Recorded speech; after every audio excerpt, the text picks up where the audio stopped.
Meus queridos irmãos, prezados amigos da TV Caminho Livre, graça e paz do Senhor Jesus. Estendo as boas-vindas também aos inimigos deste canal.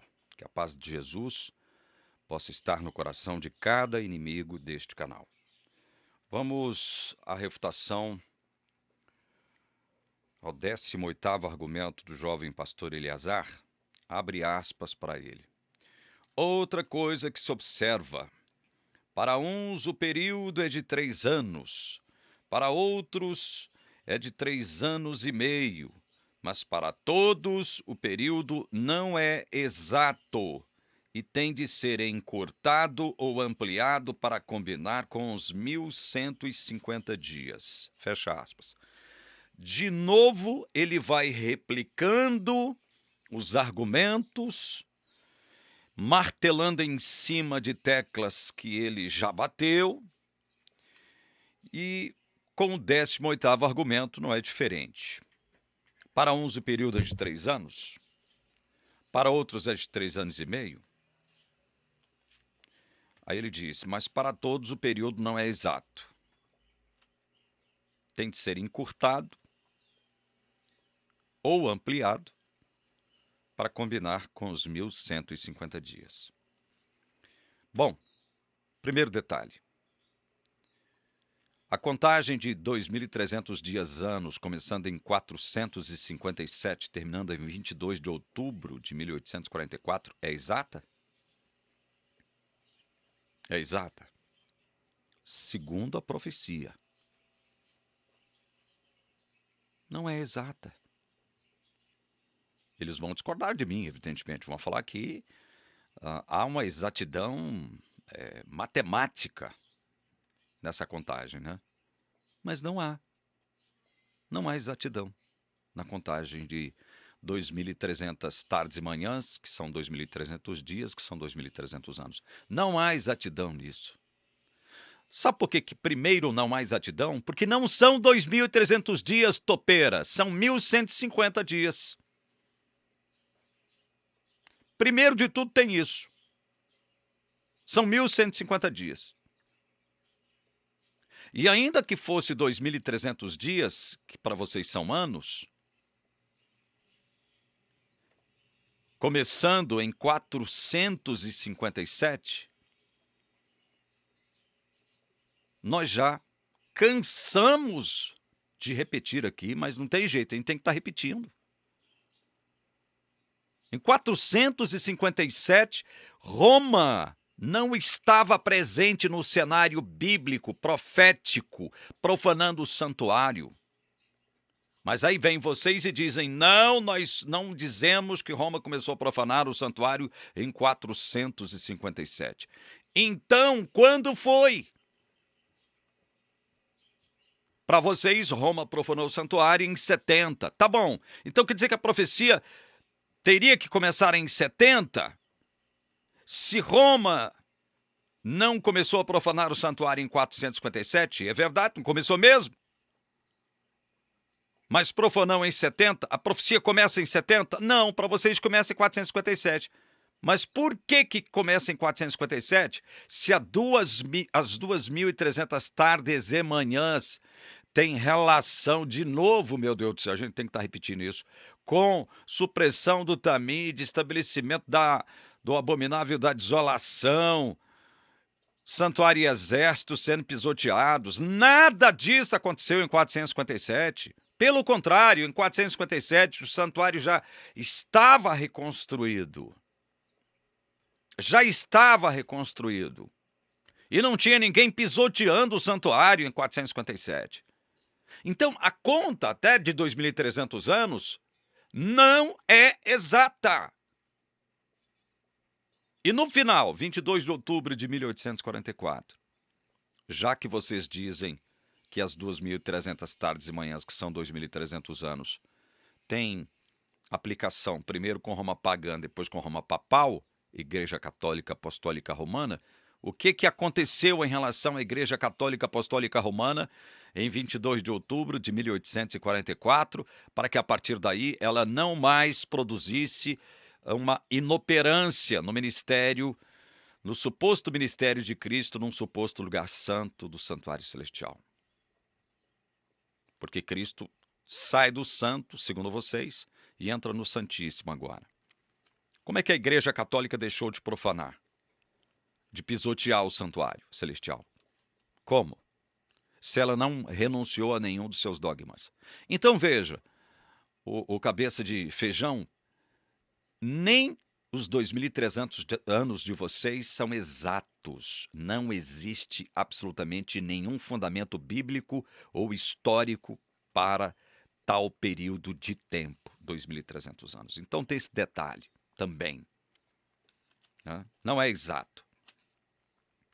Outra coisa, esse negócio de tem de ser encurtado ou ampliado para combinar com os 1.150 dias, nós já mostramos para você aqui, né? Que a Bíblia não tem essa preocupação de quando indica, expressa números, ela não tem essa preocupação com exatidão matemática dos números. Não é essa a intenção da profecia.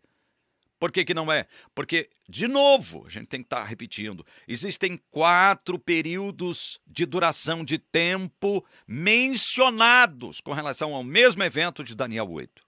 4 períodos de tempo, de duração de tempo mencionados.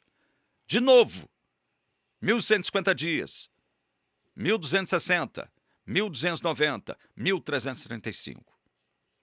São números que têm sentido com aquilo que a gente está dizendo. Agora, se você põe 2.300 dias, anos, aí complica tudo.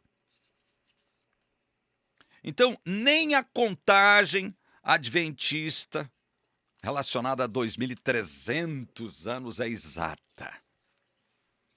Então, esse 18º argumento é mais um destituído de sentido lógico. E outra, a fundamentação ou não de qualquer postulado bíblico não depende da multiplicidade de opiniões acerca de um assunto.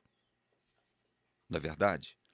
Se uns consideram de um jeito, outros consideram de outro jeito. Nenhuma verdade bíblica depende da opinião humana. Ela tem que se sustentar a si mesma. Então, a veracidade de um fato bíblico não provém de autoridade humana, pois nenhuma profecia da Escritura, abre aspas para Pedro, nenhuma profecia da Escritura provém de interpretação pessoal, fecha aspas para o apóstolo Pedro. 2 Pedro 1:20. Assim como o postulado de 1.150 dias não alcançou a unanimidade entre os intérpretes bíblicos, muito menos a pressuposição dos 2.300 dias anos também nunca foi unânime entre os estudiosos. Em verdade, pouquíssimos foram os teólogos que a assumiram. Assumiram o quê? 2.300 anos. Só que nenhum desses, olha, nenhum desses teólogos que assumiram que as 2.300 tardes e manhãs significavam, do ponto de vista profético, 2.300 anos, nenhum desses admitiu a existência de um juiz investigativo após o final desse tempo. Nenhum. Nenhum. Nenhum. Vocês não têm companhia nenhuma nessa história de juiz investigativo, começando em 22 de outubro de 1844, que, segundo vocês, foi a data que deu fim à profecia das 2.300 tardes e manhãs. Outro detalhe. Nunca houve unanimidade quanto aos 2.300 anos dentro da própria Igreja Adventista. No passado. Nunca houve, no passado, unanimidade em relação a isso. Nunca houve. O próprio Raymond Cottrell, como já foi dito aqui, morreu dentro da igreja, morreu adventista do sétimo dia, porém, não reconhecendo a interpretação histórica e tradicional da igreja para Daniel 8,14. Quem procura fazer uma exegese acurada de um texto profético não necessita lançar mão do artifício de encurtar ou ampliar uma pressuposição para acomodá-la a um postulado convenientemente pré-concebido como verdade absoluta. Quem se lança nessa tarefa de fazer uma exegese bíblica acurada não precisa fazer isso, porque ele vai entender, conforme já foi dito aqui, que a Bíblia não tem essa preocupação de quando cita determinados números, ela não tem essa preocupação com a exatidão numérica, matemática e científica dos tais números. Nós já mostramos um exemplo aqui clássico. O próprio Cristo disse que passaria 3 dias e 3 noites na sepultura. Passou 2 noites e 1 dia e um pouquinho mais. E aí, a Bíblia está mentindo? Jesus mentiu? Não, claro que não. Então, na medida em que o tempo passa e a gente vai se aprofundando nos postulados adventistas, a gente vai chegando à conclusão de que esse negócio de encurtar ou ampliar é uma especialidade, ou é uma das especialidades da Igreja Adventista. Ela lança a mão da técnica adaptar para acomodar. É isso que ela faz. Ela vai adaptando aqui e ali para acomodar. Mas voltando aqui. Voltando.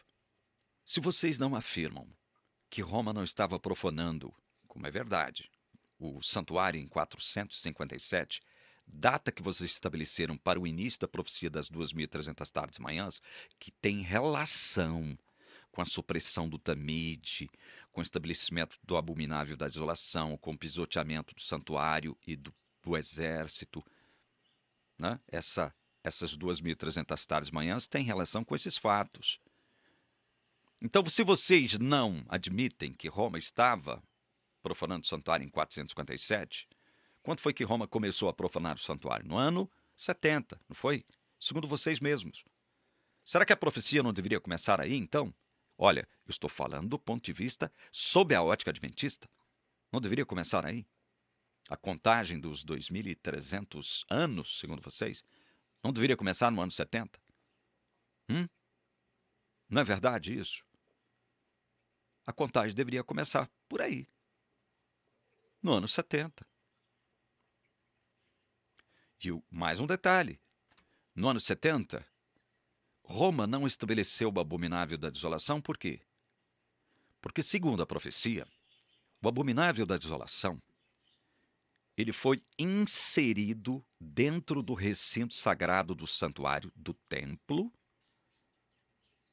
mais especificamente em cima do altar de sacrifícios. Roma destruiu o templo no ano 70. Como é que ela poderia estabelecer o abominável da desolação no templo se ela destruiu o templo? Segundo a profecia, ela não poderia destruir o templo, porque teria que, se fosse Roma, né, o cumprimento total da profecia, teria que estabelecer o abominável da desolação. Mas aí o iluminado cérebro de feijão, que atende pelo nome de Eleazar, ele disse o seguinte: não, Roma destruiu o templo no ano 70 e em seu lugar construiu o templo em homenagem a Júpiter Capitolino em 130 da nossa era.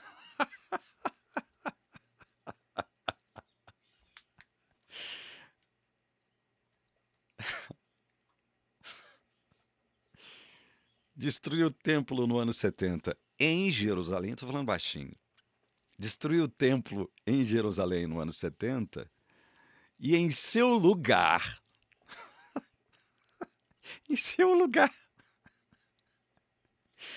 construiu o templo em homenagem, segundo ele, estou usando expressões dele, Júpiter Capitolino, em 130 da nossa era.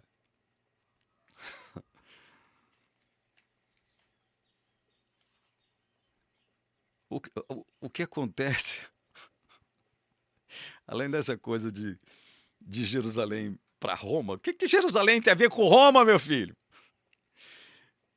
E outra coisa, esse templo, referido por ele, que ele chamou de Júpiter Capitolino, esse templo, ele foi construído no 6º século antes de Cristo. Mas ele passou por várias destruições e no ano 130 ele foi reconstruído pela terceira vez. E outro detalhe, ele não foi dedicado somente a Júpiter, mas ele foi dedicado a Júpiter, a Juno e Minerva. São divindades romanas, pagãs, uma espécie de trindade pagã. Júpiter, Juno e Minerva. E um outro detalhe, Capitolino foi o monte onde ele foi reconstruído em 130. Esse templo, o cabecinha de feijão, não tem nada a ver com o templo destruído em Jerusalém. Você afirma isso, você tem que afirmar isso, você tem que fazer esse malabarismo, essa dança, né? Essa pericorese exegética e hermenêutica equivocada para acomodar a profecia às adaptações, às conveniências de vocês, né? Vocês têm que fazer esse tipo de adaptação para acomodar isso às conveniências de vocês, né? Porque vocês sabem muito bem que Roma, ao destruir o templo, não tinha nenhuma possibilidade de instituir o abominável da desolação, porque ela destruiu o templo. E a profecia dá conta de que o abominável da desolação foi estabelecido no templo, no santuário. A história confirma isso. Cabeça de feijão. No templo, em Jerusalém. Tem nada a ver com um templo dedicado a Júpiter, Juno e Minerva, no Monte Capitolino, em Roma. Então, quando você quer falar de uma coisa, meu filho, se aprofunde, se cerque de cuidados,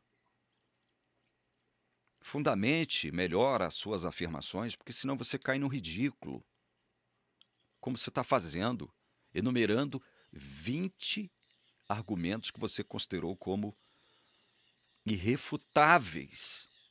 E aí você está falando de exatidão. E aí você está falando que uns consideram isso, ou em relação a esse tempo, né? 2.300 tardes e manhãs. Uns consideram isso, outros consideram aquilo. Mas todos estão errados porque nenhum está exato. Só vocês estão exatos, né? Só vocês estão exatos na contagem. Então eu pergunto de novo.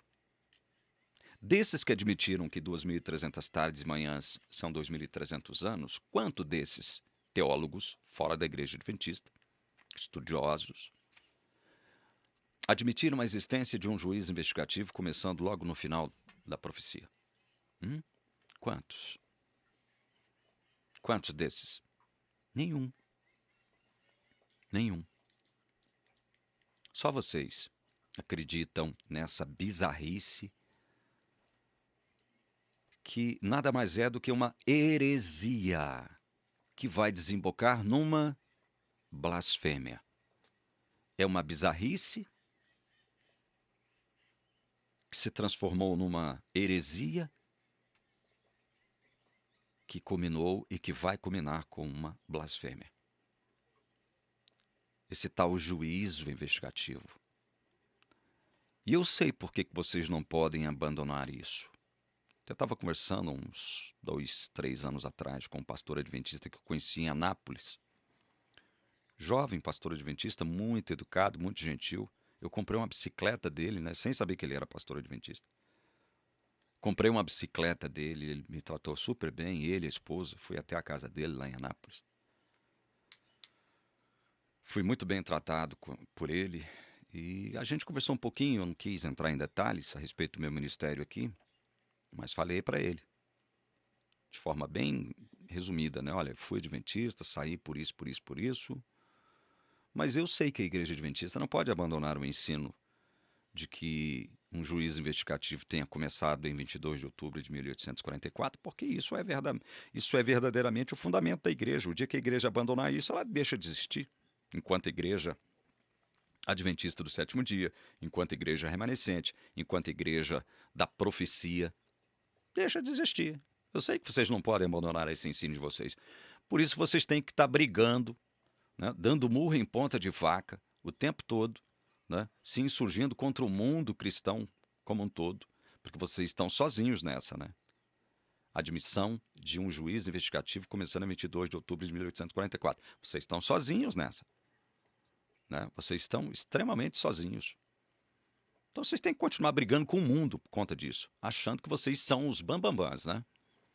Achando que vocês são a igreja remanescente. Eu digo em termos de organização, porque eu creio que Deus tem uma igreja dentro da igreja adventista do sétimo dia. Já falei isso centenas de vezes aqui. Eu creio nisso. Então, meu querido cérebro feijão, esse 18º argumento seu é mais um argumento ridículo, patético, bizarro, tolinho, bobinho, que não se sustenta. Que não se sustenta. Bom, eu vou dar um spoiler do 19º argumento, que será tratado no próximo vídeo. Abre aspas para ele.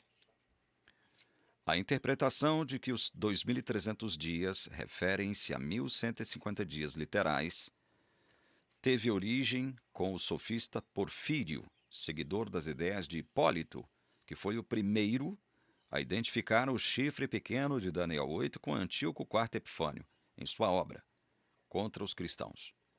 É o que nos informa clarissimamente Jerônimo. Fecha aspas.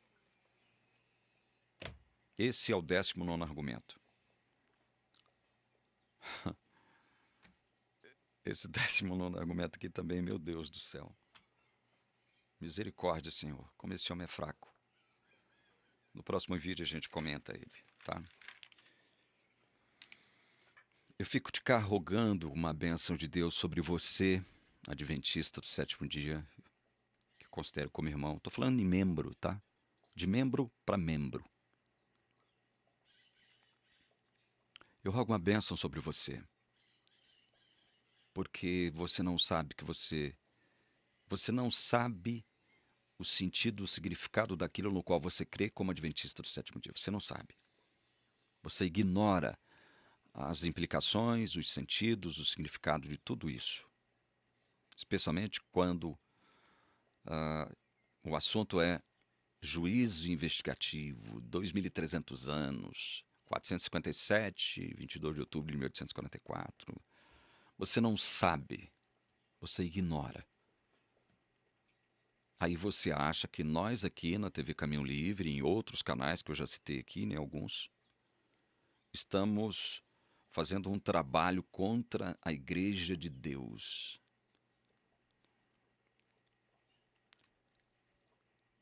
Meu irmão, pondere. Pondere. Procure analisar a palavra de Deus de forma livre, desimpedida, tranquila, sempre buscando a unção de Deus sobre a sua mente, porque é o Espírito que nos revela as verdades bíblicas. E tem um tempo para tudo. Tem um tempo para tudo. Eu fiquei 11 anos dentro da igreja adventista sem saber o que era evangelho. Foi depois de 11 anos que eu conheci o evangelho. Mesmo assim, conheci o evangelho, a luz brilhante, gloriosa do evangelho de Cristo, o evangelho da graça, o verdadeiro evangelho. Depois de 11 anos dentro da igreja, mas de forma parcial, o Espírito Santo foi me iluminando. Na medida em que ele foi me iluminando, foi me incentivando a estudar mais, a conhecer mais. Na medida em que eu estudava mais, em que eu conhecia mais, a luz ela foi se tornando cada vez mais e mais forte. A luz do evangelho da graça de Jesus. É muito provável que eu esteja falando com um irmão adventista que me odeia, mas que, no entanto, não sabe explicar o que é evangelho para ninguém. Se alguém lhe pedir explicação de evangelho, provavelmente ele vai falar de sábado. Ele vai falar de sábado, ele vai falar de igreja adventista. Não, irmão. Não. Evangelho não tem nada a ver com sábado, o dia, o sétimo dia. Evangelho não tem nada a ver com a igreja adventista do sétimo dia, irmão. Evangelho não tem nada a ver com 22 de outubro de 1844. Evangelho não tem nada a ver com isso, irmão. Evangelho não tem nada a ver com Ellen White, como dom de profecia. Nada a ver, meu irmão. Pondere. Põe o cérebro que Deus te deu para funcionar. Faça isso. Faça isso. Que Jesus abençoe a todos que assistiram esse vídeo até aqui. Em nome do Senhor Deus, Pai, Filho e Espírito Santo, que eu rogo. Amém.